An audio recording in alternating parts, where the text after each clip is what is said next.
믿음이 좋다는 것은 무엇일까요? 어떤 사람을 가리켜 그 사람의 믿음이 좋다고 말했습니다. 무슨 뜻일까요? 왜 믿음이 좋다고 말하는 걸까요? 믿음이 좋다는 건 하나님의 마음을 안다는 겁니다. 하나님의 마음을 다른 말로 하나님의 뜻, 하나님의 생각, 하나님의 계획이라고 부를 수도 있습니다. 그리고 믿음이 좋다는 건 알게 된 하나님의 마음을 따른다는 겁니다. 하나님의 뜻, 하나님의 생각, 하나님의 계획을 따르는 겁니다. 애굽에서 종이 되어 어렵게 살고 있는 이스라엘 백성을 하나님께서 보셨습니다. 이스라엘 백성을 구원하시기 위해서 하나님께서 모세를 보내셨습니다. 모세를 통해 구원하셨습니다. 그리고 애굽에서 구원한 이스라엘 백성을 홍해를 건너 광야로 인도하셨습니다. 하나님께서 아브라함에게 약속하신 가나안 땅으로 가야 하기 때문입니다.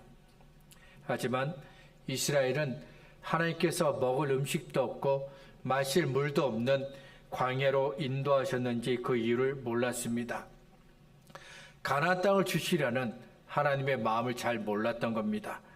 그래서 먹을 음식이 많은 애굽으로 다시 돌아가겠다고 했습니다. 모세와 함께 있는 이스라엘 백성은 가나안 땅을 가본 적이 없습니다. 그래서 12명을 선발하여 그들로 하여금 가나안 땅을 살펴보게 했습니다.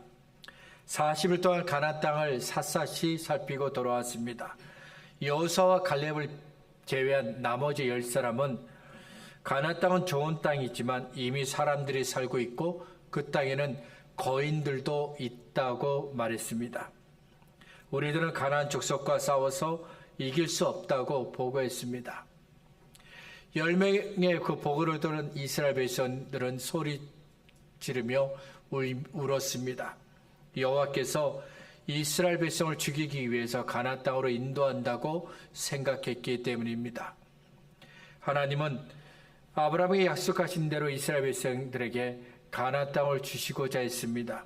하지만 이스라엘 백성은 가나안 땅을 주려는 하나님의 마음을 몰랐습니다. 그래서 이스라엘 백성은 하나님이 잘못했다며 애굽으로 돌아가려고 했습니다. 하나님의 마음, 하나님의 뜻, 하나님의 생각, 하나님의 계획과는 다른 결정을 내린 겁니다. 결국 이스라엘 백성은 하나님의 진노를 받아 40년 동안 광야를 떠나지 못하게 됩니다. 이스라엘 백성은 왜 가나안 땅을 주시려는 하나님의 마음을 몰랐을까요? 이스라엘 백성은 왜 가나안 땅을 주시려는 하나님의 마음을 따르지 못했을까요? 하나님을 믿지 못했기 때문입니다. 그래서 하나님의 마음을 아는 사람은 믿음이 좋다고 말하는 겁니다. 믿음이 좋은 사람은 하나님의 마음을 따른다고 말하는 겁니다. 하나님의 마음을 압니다. 그러면 믿음이 좋은 겁니다. 믿음이 좋습니다. 그러면 하나님의 마음을 따릅니다. 하나님을 믿으면 하나님의 마음을 따르게 됩니다. 하나님의 마음을 알면 하나님을 믿게 됩니다. 하지만 하나님의 마음을 모르면 이스라엘 백성처럼 실패를 경험하게 됩니다. 그리고 우리를 보고 있는 사람들에게도 인정을 받지 못하게 됩니다. 19세기 철학자 니체는 예수님을 믿는 그리스도인들을, 성도들을 부정적으로 보았습니다. 그런 니체에게 어떤 사람이 왜 그렇게도 교회 다닌 사람들을, 예수를 믿는 사람들을 부정적으로 보냐고 물었습니다. 그러다 니체가 이렇게 대답했다고 합니다. 그들이 조금이라도 구원받은 사람처럼 보인다면, 그들이 조금이라도 구원받은 사람처럼 보인다면 나는 그들의 구원을 인정할 겁니다. 사도행전 11장을 보면 안디옥에서 복음을 듣고 예수님을 믿은 사람들의 이야기가 나옵니다. 사도행전 11장 26절은 예수님을 믿지 않는 사람들이 예수님을 믿는 사람들을 가리켜 그리스도인이라고 불렀다고 말씀합니다. 자기들이 볼 때 안디옥 교회 성도들이 예수님처럼 생각하고 예수님처럼 말하고 예수님처럼 행동하기 때문입니다. 예수님을 믿지 않는 사람들이 안디옥 교회 성도들을 유심히 관찰했습니다. 가정에서의 모습은 어떤지, 일터에서의 모습은 어떤지, 다른 사람들과 함께 있을 때의 모습은 어떤지, 교회 밖에서는 어떻게 생활하는지 유심히 관찰했습니다. 오랜 시간 관찰한 후 그들은 안디옥교회 성도들은 예수님을 제대로 믿고 있다고 결론을 내렸습니다. 하지만 니체가 보았던 사람들은 예수님을 믿는 사람처럼 보이지 않았고 구원받은 사람처럼 보이지 않았습니다. 멸망을 앞둔 유다의 모습이 이랬습니다. 하나님께서 유다를 심판하시겠다고 말씀하셨습니다. 이스라엘 백성이 하나님의 선택을 받고 하나님의 사랑을 받고 하나님의 구원을 받았지만 그대로 살지 않았기 때문입니다. 이사야 29장 13절입니다. 주께서 가라사대 이 백성이 입으로는 나를 가까이하며 입술로는 나를 존경하나 그 마음은 내게서 멀리 떠났나니 그들이 나를 경외하면 사람의 계명으로 가르침을 받았을 뿐이라. 이스라엘 백성은 나는 하나님을 믿는다고 자랑했습니다. 나는 하나님께서 택하신 백성이라고 자랑했습니다. 나는 아브라함의 자손이라고 자랑했습니다. 하지만 하나님을 믿는 사람으로 살지는 않았습니다. 그런데도 이스라엘 백성들은 자기들은 하나님께서 특별히 택하신 민족이라며 자랑했습니다. 하나님을 예배하는 성전이 우리에게 있고 하나님께서 주신 율법이 우리에게 있다고 자랑했습니다.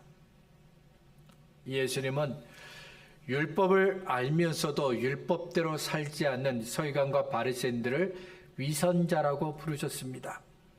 화 있을진저 외식하는 서기관들과 바리새인들이여 너희는 천국 문을 사람들 앞에서 닫고 너희도 들어가지 않고 들어가려 하는 자도 들어가지 못하게 하는도다. 화 있을진저 외식하는 서기관들과 바리새인들이여 너희는 교인 한 사람을 얻기 위하여 바다와 육지를 두루 다니다가 생기면 너희보다 배나 더 지옥 자식이 되게 하는도다. 화 있을진저 외식하는 서기관들과 바리새인들이여 너희가 박하와 회양과 근처의 11조는 들이되 율법에 더 중한 바 정의와 궁율과 믿음은 버렸도다. 그러나 이것도 행하고 저것도 버리지 말아야 할지니라. 위선은 다른 사람의 흉내를 내는 사람이라는 뜻을 갖고 있습니다. 그리고 위선은 드라마나 영화의 배우처럼 맡겨진 역할을 따라 다른 사람을 연기하는 배우를 가리키기도 합니다. 예수님께서 어떤 사람을 위선자라고 부르셨습니다. 그러면 그 사람이 예수님을 믿는 사람처럼 흉내를 냈다는 겁니다. 예수님을 믿지 않는데 마치 예수님을 잘 믿는 사람처럼 연기를 했다는 겁니다. 예수님께서 책망하신 서기관들과 바리새인들만 그런 것은 아닙니다. 어떤 사람이 예수님을 믿지도 않으면서 성경을 말하고 예수님을 믿는 척 했습니다. 그러면 그 사람도 위선자인 겁니다. 나를 사랑하사 자기 몸을 버리신 예수 그리스도를 믿는 믿음으로 살기보다는 내 안에 있는 욕심을 따라 살았습니다. 그러면 그 사람도 위선자인 겁니다. 성경 에스겔은 하나님께서 유다가 멸망하기 전에 주신 말씀입니다.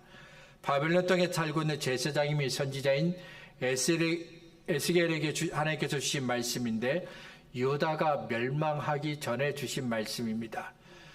기원전 586년에 유다가 멸망을 하는데 그 전에 두 번 백성들이 바벨론으로 포로가 되어 끌려갑니다. 그들 중에 우리가 잘 알고 있는 다니엘과 세 친구가 있습니다. 그리고 에스겔도 포함되어 있습니다.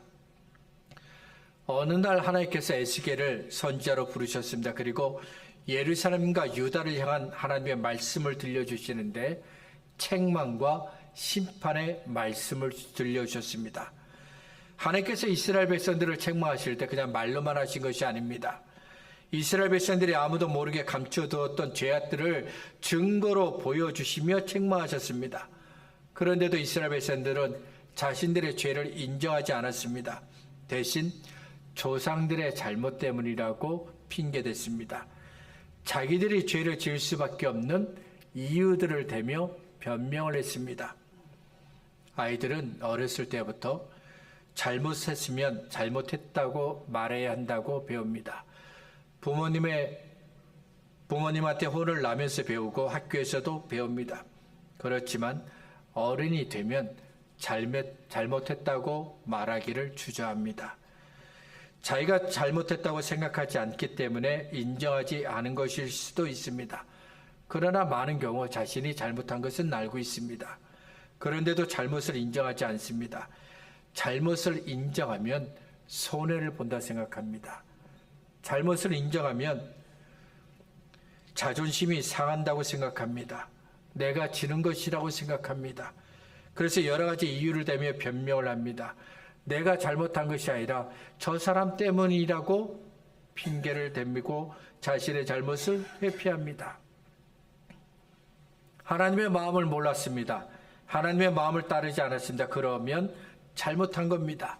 그런데도 변명을 대며 나는 잘못하지 않았다고 주장을 합니다. 자존심이 상하기 때문에 잘못을 인정하지 않았습니다. 손해가 생길 수 있기 때문에 잘못을 인정하지 않았습니다. 다른 사람들이 나를 무시할까 싶어 잘못을 인정하지 않았습니다. 그러면 하나님께서 에스겔에게 하신 말씀을 듣게 될 것입니다. 범죄하는 그 영혼은 죽을지라. 범죄하면 죽는다고 하셨습니다. 이것은 첫사람 아담으로부터 지금까지 하나님께서 정하신 변하지 않는 원칙입니다. 아담이 하나님과 맺은 약속을 깼습니다. 죄를 지었습니다. 그 결과 아담은 죽었습니다. 아담의 후손도 죄를 지었습니다. 그 결과 물심판을 받아 다 죽었습니다. 물로 심판을 받아 다 죽었지만 그래도 사람은 계속해서 죄를 지었습니다. 그 결과 자기 죄 때문에 죽었습니다. 그리고 예루살렘도 유다도 결국에는 죄 때문에 죽게 될 것입니다. 야고보서 1장 15절은 말씀합니다. 욕심이 잉태한 즉 죄를 낳고 죄가 장성한 즉 사망을 낳느니라. 죄를 짓고도 살 수 있는 사람은 아무도 없습니다. 죄의 결과는 죽는 것이기 때문입니다. 단 한 사람의 예외도 없습니다. 24절입니다. 만일 의인이 돌이켜 그 의에서 떠나고 범죄하고 악인의 행하는 모든 가증한 일대로 행하면 살겠느냐. 그 행한 의로운 일은 하나도 기억함이 되지 아니하리니 그가 그 범한 허물과 그 지은 죄로 인하여 죽으리라. 죄인이 자신이 지은 죄 때문에 죽는 책망을 받고 심판을 받는 것 당연한 겁니다. 시편 1편을 보면 죄인의 행동을 악인의 길을 따르는 것, 죄인의 길에 서는 것, 오만한 자의 그 자리에 앉는 것, 이렇게 세 가지로 설명을 합니다. 악인의 길을 따른다는 것은 하나님이 아닌 다른 것들을 소중하게 여긴다는 겁니다. 악인의 꾀를 따르는 사람은 자신 안에 있는 욕심을 따라갑니다. 자기가 하고 싶은 대로 합니다. 내가 갖고 싶으면 다른 사람의 것을 빼앗아 갖습니다. 돈을 최고라고 믿습니다.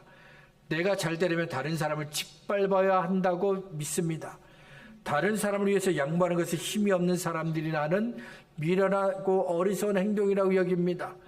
내 것을 지키려면 다른 사람에게 양보하면 안 됩니다.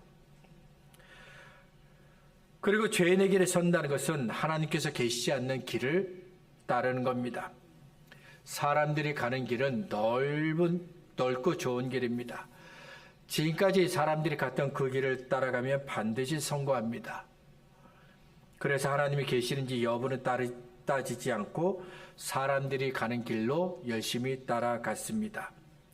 하나님의 구원을 기념하는 6월절을 맞이하여 예루살렘에 모였지만 정작 우리를 구원하기 위해 십자가에 달려 죽으시는 예수님을 거절하고 오히려 예수님을 십자가에 달라고 외쳤던 그 유대인들처럼 하나님을 인정하지 않고 믿지 않는 죄인들이 가는 길을 따라가는 겁니다. 오만한 자의 그 자리에 앉는다는 것은 자기가 최고라고 여기는 겁니다. 내가 최고라고 여깁니다. 돈이 없는 가난한 사람들을 무시합니다. 내 인생에서 하나님은 필요 없다. 예수님은 필요 없다며 무시합니다. 여기에 더하여 예수님을 믿어 구원받는다는 복음을 듣지 않습니다. 하나님은 한 번 주는 것은 사람에게 정하신 것이고 그 이후에는 반드시 심판이 있다고 말씀하셨지만 심판과 지옥은 거짓말이라고 하나님의 말씀에 귀를 막아버립니다. 이런 사람을 가리켜 죄인이라고 부릅니다. 죄인은 하나님을 믿지 않습니다. 죄인은 하나님이 계시고 하나님께서 우리를 지켜보신다는 것을 믿지 않습니다. 이처럼 하나님을 인정하지 않고 믿지 않고 거절하는 죄인들 향해 하나님은 죄를 지었다며 책망하십니다. 다시 돌아오라고 권면하십니다. 그런데도 계속 거절하면 죄에 대해 심판하십니다. 그러면 의인은 안심할 수 있을까요? 의인이라고 하면 우리는 착한 사람을 생각합니다. 법을 잘 지키는 사람을 생각합니다. 성경이 말씀한 의인은 착한 사람이 아닙니다. 법을 잘 지키는 사람이 아닙니다. 성경에서 하나님께서 어떤 사람을 가리켜 의인이라고 부르셨습니다. 그러면 그 사람이 하나님을 성실하게 잘 믿는 겁니다. 이처럼 하나님을 신뢰하고 하나님의 말씀을 잘 지키며 사는 겁니다. 그런데 이런 의인이 죄를 지었습니다. 그러면 어떻게 될까요? 악인이 죄를 지었을 때 하나님께 책망을 받고 죽는 건 당연한 겁니다. 하지만 의인은 성실하게 하나님을 잘 믿고 있습니다. 하나님을 신뢰하고 하나님의 말씀을 잘 지키고 있습니다. 그런데 죄를 지었습니다. 지금까지 하나님을 잘 믿었으니까, 하나님의 말씀을 잘 지켰으니까 용서해 줄 수 있지 않을까요? 우리 같으면 지금까지 잘 믿었으니까 용서해 줄 겁니다. 어쩌다 한번 실수한 것이라며 기쁜 마음으로 용서해 줄 겁니다. 하지만 하나님의 대답은 우리와 달랐습니다. 의인일지라도 죄를 지으면 그 지은 죄에 대해 대가를 받게 됩니다. 과거에 착한 일을 많이 했어도 죄가 용서받는 건 아닙니다. 포도나무에서 포도가 열리고 사과나무에서 사과가 열리는 것처럼 죄의 열매는 사망, 죽는 것밖에 없습니다. 범죄한 그 영혼은 죽는다고 하나님께서 말씀하셨습니다. 그래서 말씀하신 대로 유다를 향하여, 예루살렘을 향하여, 이스라엘을 향하여, 죄인들을 향하여 하나님께서 분노하시고 심판하실 것입니다. 그런데 이런 가운데 하나님께서 사랑과 긍휼을 베푸셨습니다. 살 길을 열어주셨습니다. 하나님의 마음을 우리에게 보여주신 겁니다. 23절입니다. 나 주 여호와가 말하노라. 내가 어찌 악인의 죽는 것을 조금인들 기뻐하랴. 그가 돌이켜 그 길에서 떠나서 사는 것을 어찌 기뻐하지 아니하겠느냐. 계속해서 에스겔 18장 32절입니다. 나 주 여호와가 말하노라. 죽는 자의 죽는 것은 내가 기뻐하지 아니하노니 너희는 스스로 돌이키고 살지어다. 하나님께서 주신 이 말씀에 우리는 감사해야 합니다. 마땅히 죽어야 할 죄인에게 하나님께서 살 길을 열어주셨기 때문입니다. 우리가 읽지는 않았지만 에스겔서는 이스라엘 백성들의 죄를 숨김없이 드러냅니다. 예루살렘 가장 높은 곳에 성전이 있습니다. 그런데 하나님을 예배하는 성전 안에 사람들이 자기들이 믿는 신, 우상을 세웠습니다. 하나님의 성전을 등지고 자기들의 신, 우상에게 절을 하고 섬겼습니다. 그래서 하나님께서 분노하시고 진노하시고 심판하시겠다고 하실 때 우리는 하나님, 저들을 불쌍히 여겨달라고 기도하지 못합니다. 저들이 하나님을 몰라서 그런 것이라며 기도하지 못합니다. 변명하지도 못합니다. 저들의 죄가 얼마나 심각한지 알고 있기 때문입니다. 그리고 범죄하는 그 영혼은 죽는다고 하신 하나님의 말씀은 언제나 진실이었기 때문입니다. 그런데 바로 그때 하나님께서 하나님의 본심을 우리에게 드러내십니다. 하나님께서 분노하시고 진노하시고 심판하시겠다고 하셨지만 그래도 하나님은 죄인들이 죽는 걸 기뻐하지 않으셨습니다. 악인일지라도 죄에서 돌이켜 사는 것, 이것이 바로 하나님의 마음이었습니다. 시편 32편은 다윗이 범죄한 후 하나님께 드린 기도입니다. 다윗이 밧세바와 간음을 했습니다. 밧세바의 남편 우리아를 죽이는 죄를 범했습니다. 처음에는 자기가 죄를 지었다고 생각하지 않았습니다. 하지만 하나님께서 나단 선지자를 통해 죄를 지적하시고 깨닫게 하신 후 자신의 죄를 깨닫게 됩니다. 시편 32편 3절부터 5절에서 다윗은 그 자신이 회개하기 전까지 겪었던 고통에 대해서 우리에게 이렇게 이야기합니다. 내가 토설치 아니할 때 종일 신음함으로 내 뼈가 쇠하였나이다. 주의 손인 주야로 나를 누르시오니 내 진액이 화하여 여름 가물의 마름같이 되었나이다. 내가 이르기를 내 허물을 여호와께 자복하리라 하고 주께 내 죄를 아뢰고 내 죄악을 숨기지 아니하였더니 곧 주께서 내 죄의 악을 사하셨나이다. 하나님의 은혜는 내 안에 있는 죄를 숨기지 않고 자백할 때 시작됩니다. 하나님께 아무것도 숨기지 마시기 바랍니다. 내가 죄인입니다. 이 고백이 날마다 우리 입술에서 떠나지 않기를 바랍니다. 그래서 회개하는 자를 기뻐하시고 허물과 죄악을 사하시는 주님의 은혜로 사는 저와 여러분이 모두가 될 수 있기를 바랍니다. 요한복음 9장에는 태어날 때부터 앞을 보지 못하는 한 사람이 나옵니다. 유대인들은 그를 볼 때마다 저 사람이 도대체 무슨 죄를 지었기 때문에 누구의 죄 때문에 저렇게 태어날 때부터 앞을 보지 못하게 되었을까 생각을 했습니다. 하지만 예수님은 그를 불쌍히 여기셨습니다. 그래서 볼 수 없는 그의 눈을 고쳐주셨습니다. 보게 되었습니다. 유대인들은 그에게 어떻게 볼 수 있게 되었는지 물었습니다. 그러자 그 사람이 예수님이 내 눈을 고쳐주셨다고 대답합니다. 그리고 요한복음 9장 25절에서 이렇게 말합니다. 대답할 때 그가 죄인인지 내가 알지 못하는 한 가지 아는 것은 내가 맹인으로 있다가 지금 보는 그것이니이다. 예전에는 내가 소경 앞을 보지 못했던 사람이었는데 그러나 지금은 내가 눈을 보게 되었습니다. 예수님 때문에 내가 보게 되었습니다. 이것이 내가 알고 있는 겁니다. 그가 뭐라 말합니까? 예수님께서 내 눈을 고쳐주셨다는 것을 나는 안다고 말했습니다. 유대인들은 예수님께서 그의 눈을 고쳐주신 것을 믿으려고 하지 않았습니다. 그래서 예수님에 대해서 나쁜 말을 했습니다. 사람들이 예수님을 믿지 못하게 막았습니다. 하지만 태어날 때부터 볼 수 없었던 그 사람은 예수님께서 내 눈을 고쳐주셨다는 것을 알았습니다. 예수님께서 자기에게 베푸신 은혜를 알았습니다. 예수님께서 자신을 불쌍히 여기셨다는 것을 알았습니다. 그리고 예수님을 따랐습니다. 요한복음 8장 32절에서 예수님은 우리가 진리를 알면 자유케 된다고 말씀하셨습니다. 예수님이 말씀하신 진리는 예수님이 누구신지 아는 겁니다. 예수님이 누구신지 알았습니다. 그러면 그 사람은 예수님께서 주시는 죄로부터의 구원과 영생과 소망과 평안을 얻게 됩니다. 반대로 예수님이 누구신지 모릅니다. 그러면 예수님께서 주시는 죄로부터의 구원과 영생과 소망과 평안은 결단코 얻을 수 없습니다. 마찬가지로 나를 향하신 우리를 향하신 하나님의 마음을 모릅니다. 그러면 잘못된 길을 가면서도 이 길이 옳은 길인 줄 알고 착각하며 따라가게 됩니다. 하나님께서 예비하신 은혜가 아닌 절망과 고통이 있는 그런 길을 가게 됩니다. 하나님이 아닌 다른 것들을 더 의지하고 따르게 됩니다. 나를 향하신 하나님의 마음, 하나님의 뜻, 하나님의 생각, 하나님의 계획을 알기 바랍니다.